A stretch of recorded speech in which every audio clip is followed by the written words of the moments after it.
Onion போட வேண்டும். 2 onion cut பண்ணியிருக்கு.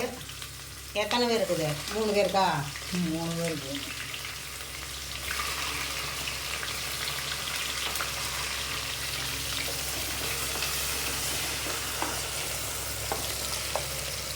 நல்லா வதக்கணும். அதுக்கு வேண்டும் காய்கறிகளை போட வதங்கட்டும். வதங்கணும். தக்காளி போடணுமா? பொன்னிறமாக வதங்க வேண்டும். இப்போ போடுங்க, சரியா இருக்கும். எண்ணெயெல்லாம் நிறைய ஊற்றிருக்குல்ல.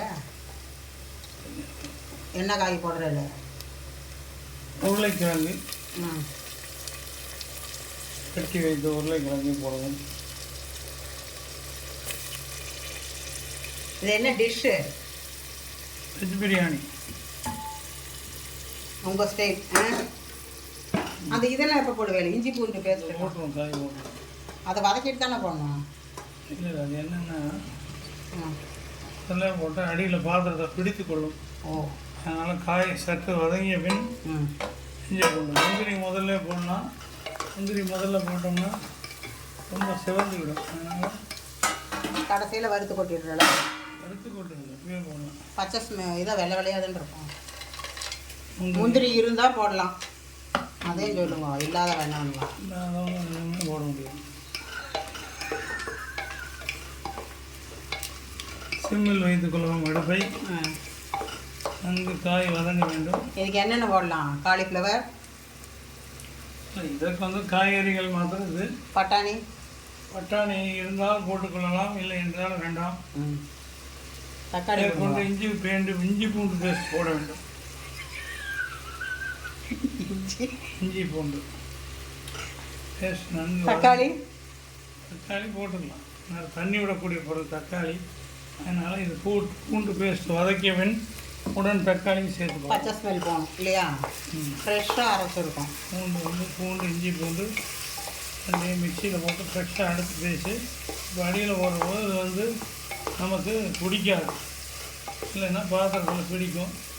இப்போ அந்த முந்திரி சிவப்பாகிற வரைக்கும் வந்து ஒரு கையில் பிடிங்க. நான் பிரியாணி மசாலாலாம் எடுக்கிறேன்.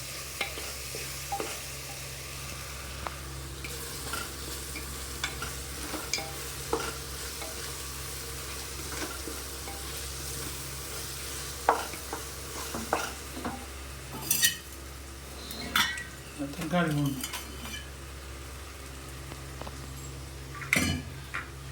தக்காளி கொட்டிக்கொள்ளும். கொட்டிக்குழம்புல போடுவேன்னு சொல்லுங்கள். தக்காளி போட வேண்டும். நல்லா வதக்கணும். அதாவது தண்ணீர் விடும். அதோட நன்கு வதக்க வேண்டும். என்றால் இஞ்சி பூண்டு பேஸ்ட் பிடித்துக்கொள்ளும். மஞ்சள் பொடி போடணும்ல. மஞ்சள் பொடி போட்டால் தானே பிரியாணியா? பிரியாணி பொடி போட்டாலும் கலக்கணும். எவ்வளோ நேரம் பிடிக்காமல் வதக்கணும். நன்கு காய் வதங்க வேக 3/4 பதம் காய் வேக வரை வதக்கும்.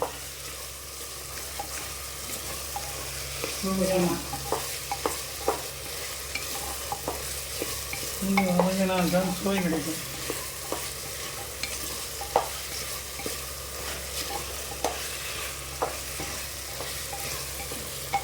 இது புதினா அதில் கொஞ்சம் போட வேண்டாம். வதக்கிறப்போ அப்போ தானே ஸ்மெல் கொடுக்கும். போடு. நான் கேமரா கொடுத்துன்னு எப்படி இது இது கருவேப்பிலை கிடையாது. இது சாரி கொத்தமல்லி புதினா தழைகளை சிறிது வாசனைக்காக போட்டுக்கொள்ள வேண்டும். நான் போட்டுருங்க.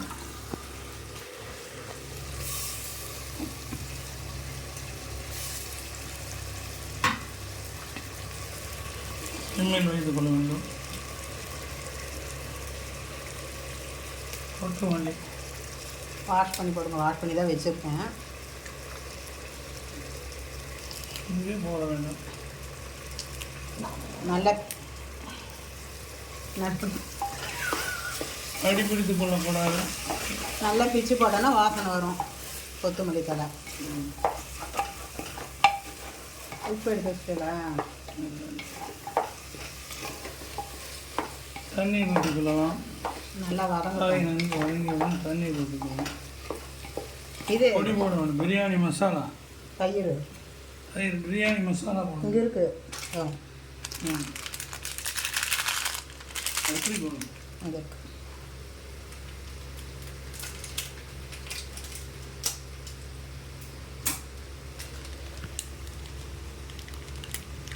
எவ்வளோ போடுறது? சுமார் ருசிக்கு 25 ஏற்ப கிராம். உங்களுக்கு டேஸ்ட்டு பார்த்து அதில் போட்டுக்கோங்க. போடக்கூடிய டேஸ்ட்டு மற்றும் உங்கள் வீட்டு அளவுக்கு தகுந்த மாதிரி நீங்கள் போட்டுக்கோங்க. போடக்கூடிய அரிசியின் தன்மைக்கு ஏற்ப போட்டுக்கலாம்.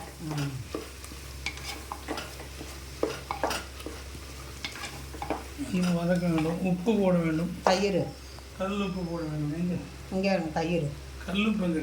கல்லுப்பு அந்த பாட்டு ரெட் கலர்.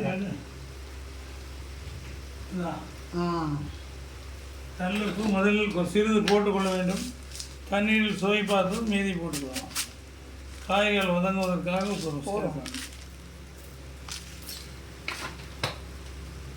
தயிர் கொஞ்சம் ஊற்றணும்.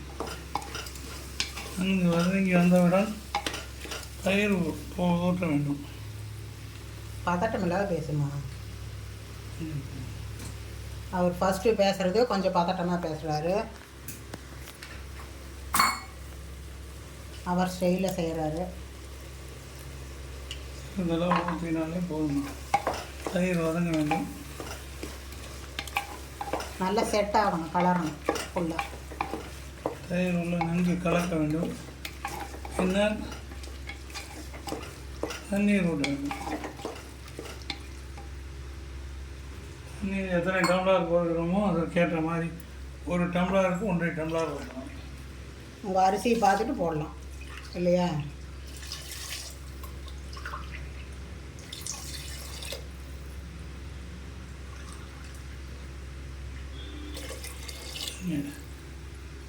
புளிய மாட்டேன்.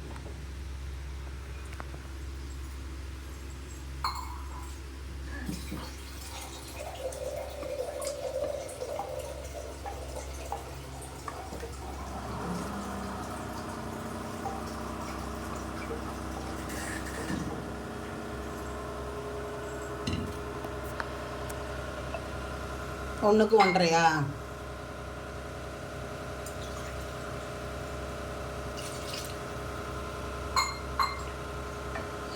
டம்ளர் தண்ணீர் ஊற்றி நன்கு கலக்கி உப்பு காரம் சரியாக இருக்கிறதா என்ன பார்க்க வேண்டும்.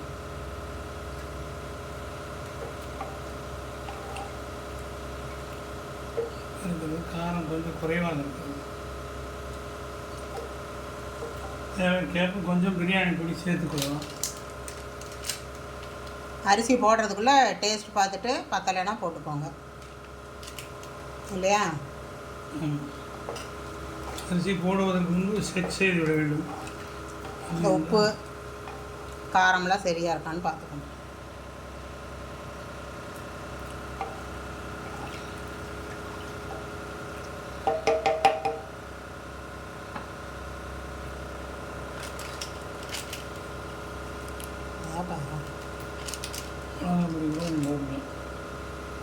பிரியாணி பொடி